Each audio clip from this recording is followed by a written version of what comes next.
Hello friends, welcome to my channel devotional Sanatan. आपका मेरे channel में बहुत बहुत स्वागत है।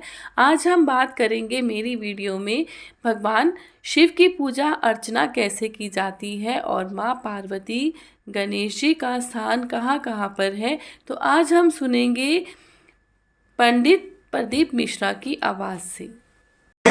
जो नीचे जलाधारी है, पीठिका है, जिस पे शिवलिंग रखा हुआ है, ये माता पार्वती जी का हस्त कमल है। जहाँ से पानी नीचे गिरता है उसके राइट भाग में गणेश जी, लेफ्ट भाग में कार्तिकेय जी हैं।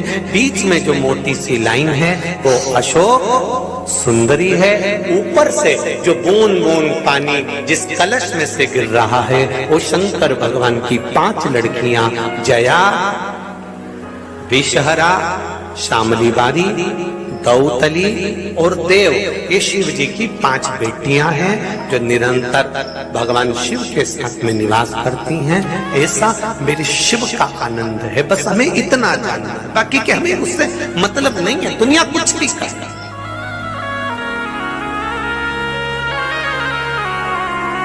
दुख आएगा, कोई दूसरा आपकी सहायता करने आए ना आए, पर आप विश्वास रखकर एक बार दिल से उसको पुकारना और दिल से कह देना, बाबा तेरी जरूरत है,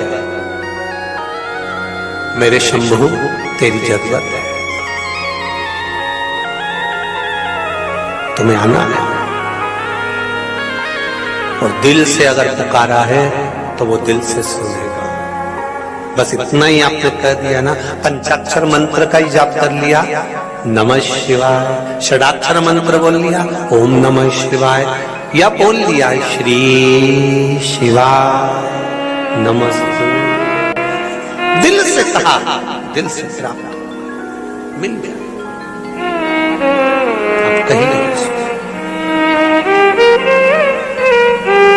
हम क्यों आप लोगों को कथा के बीच में बार बार श्री शिवाय नमस्तुभ्यम क्यों बुलवाते हैं? उसका कारण है, शिव महापुराण में यहाँ तक लिखा है कि श्री शिवाय नमस्तुभ्यम बोलने वाले का मात्र मुख का दर्शन कर लो तो आधे पाप तो यूं नष्ट हो जाते हैं, केवल मुख दर्शन से ही।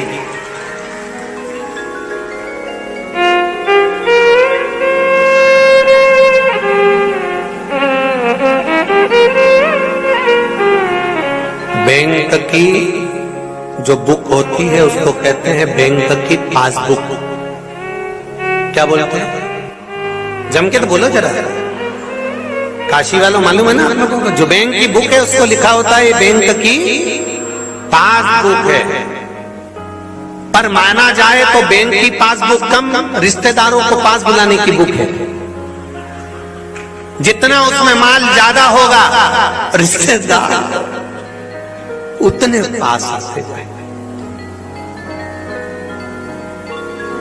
बैंक की पासबुक को देखकर परिवार, कुटुंब, रिश्ते, नाते, मोहल्ले वाले पास आते हैं। और हाथ में अगर पासबुक की जगह पर शिव पुराण, रामायण और गीता है तो मेरा महादेव पास में आ जाता है।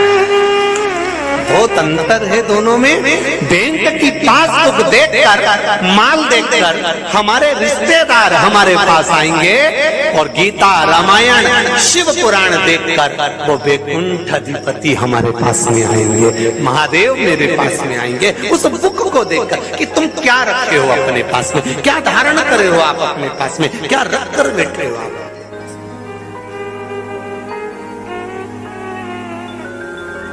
शिव कथा का भगवान ब्रह्मा जी ने कहा कि मैं भगवान शंकर का सिर देखना चाहता हूं, तो वो ऊपर की ओर गए। भगवान विष्णु से कहा आप कहां जाओगे? भगवान नारायण बोले मुझे कहीं जाने की जरूरत नहीं, मैंने तो परमात्मा को देखा, अपने पिता को मैं जानता हूं। कितना गजब का संवाद है। मेरा आप सबसे निवेदन, इस संवाद पर ध्यान रखना थोड़ा सा। कितना गजब का संवाद है कि भगवान विष्णु कह रहे हैं मैं मेरे पिता को अच्छी तरह से जानता हूं, कोई बताने की जरूरत नहीं है।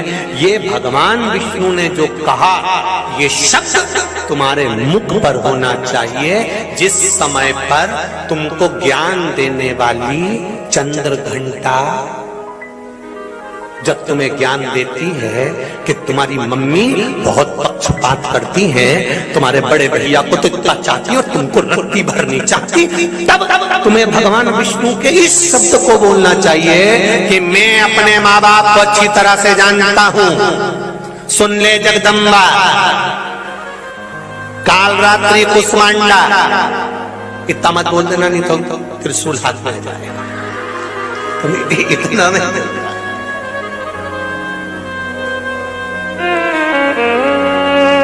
इतना बोल दिया ना तो हो गया कल्याण में। तो इतना थोड़ा भगवान विष्णु ने भगवान ब्रह्मा जी से कहा कि मैं अपने पिता को जानता हूं। अब तुम बताओगे कि मेरे पिताजी कैसे हैं, तुम बताओगे कि मेरे पिता का सिर कहां है, तुम बताओगे कि मेरे पिता के चरण कहां है, ये मैं तुमसे पूछूंगा।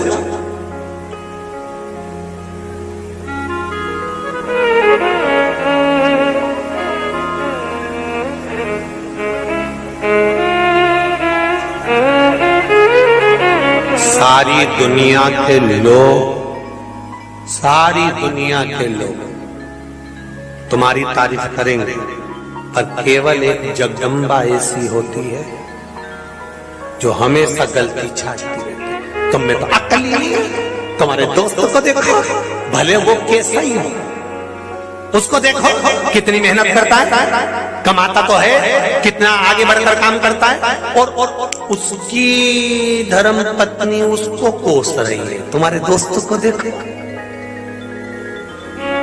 वो इसको दूर के ढोल, जरा अच्छे से बोलो रे काशी वाला, जरा जोरदार बोलो, दूर के ढोल सामने नजर आते हैं। हमें लगता है कि वहां ऐसा नहीं, नहीं नहीं नहीं, आप भीतर से रजिए। आप लोग कहते हैं साहब वो विदेश जाएंगे तो ऐसा होगा, विदेश में एक बार मौका लगे तो जाइएगा, विदेश में ऐसा। हम कहते हैं वहां जाने से अच्छा है एक बार विदेश में रहने वालों से भी निवेदन है, एक बार मेरी मातृभूमि भारत की गोद में तो आकर देखिए, तब मालूम। जितने लोग बैठे हैं इसमें से कितने लोग विदेश गए, जरा हाथ तो उठाओ रे। जो लोग विदेश घूम के आए सब उठा लो, जो गए। आप लोग विदेश गए थे, जहां भी गए थे, अमेरिका, हालैंड, जहां इंग्लैंड जहां गए थे, तो वहां जाकर तुमने इंग्लैंड की मिट्टी को अपने सिर पे लगाया था?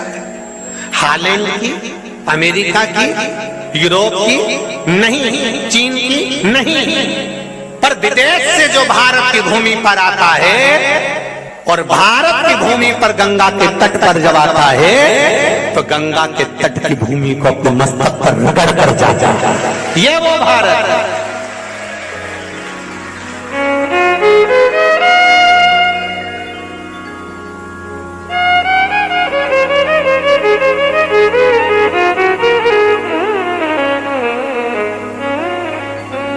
ये वो भारत।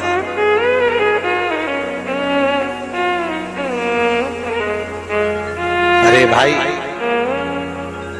चरण कहाँ है? भगवान विष्णु ने कहा कि तुम क्या देखना चाहते हो? ब्रह्मा जी बोले मैं सिर देखने जाता हूँ। भगवान विष्णु ने कहा क्या चाहते हो? आप भी कुछ चरण ढूंढने के लिए जाइए। भगवान विष्णु अपने ब्रह्मदेव को समझाने के लिए चरण ढूंढने के लिए गए। उनको जाने की जरूरत नहीं थी, पर लौकिक रीति करने के लिए, संसार के लोगों को समझाने के लिए नीचे की ओर। जब कोई नहीं समझता है करना पड़ता है कुछ नहीं। गए नीचे, नारायण नीचे जाते गए, चरण नहीं मिले, वापिस आ गए। ब्रह्मा जी ऊपर जाते गए, थक गए। उन्होंने कहा तो अपन को थकान भी हो गई, पर भगवान शंकर का सिर नहीं मिला, शिवलिंग का छोर नहीं मिला, तो उन्होंने केतकी के फूल को तोड़ लिया। केतकी के फूल से कहा फूल तुम नीचे चलो, मेरे साथ में चलकर भगवान विष्णु के सामने कह देना कि ब्रह्मा जी को शंकर भगवान का शिवलिंग का छोर मिल गया। केतकी के फूल ने पूछा मैं नीचे जाके झूठ बोलूंगा, उससे मेरा फायदा क्या होगा? तो भगवान ब्रह्मा जी ने कहा मैं तुझे सुगंधित बना के रखूंगा, सारे देवताओं पर तुझे चढ़ाते रहो, सारे देवताओं पर तुझे चढ़ाऊंगा और सुगंधित बना के रखूंगा। केतकी के फूल ने पूछा यदि ब्रह्मा जी भगवान विष्णु ने मेरी बात नहीं मानी तो ब्रह्मा जी ने वहीं से गौ माता निकल कर जा रही थी, गौ माता को रोक लिया, कहा माँ रुकिए, गौ माता तुम्हारे साथ चलो, भगवान विष्णु के सामने जाकर कह दो कि यहाँ ब्रह्मा जी को शिवलिंग का छोर मिल गया।